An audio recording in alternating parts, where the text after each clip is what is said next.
शिवपञ्चाक्षरम्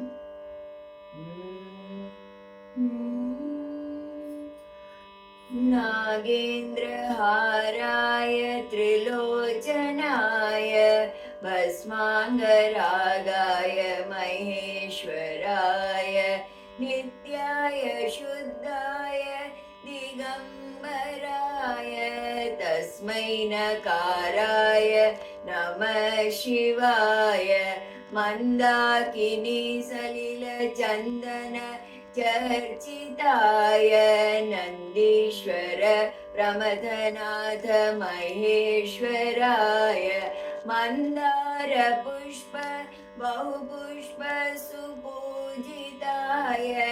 तस्मै मकाराय नमः शिवाय शिवाय गौरी वदनाब्जवृन्द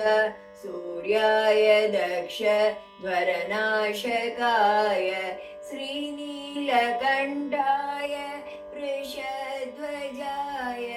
तस्मै वकाराय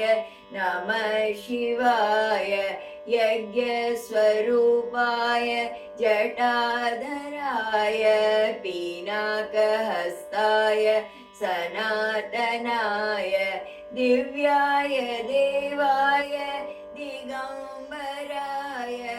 तस्मै यकाराय नमः शिवाय पञ्चाक्षरमिदं पुण्यं यः पठे शिवसन्निधौ शिवलोकमवाप्नोति शिवेन सह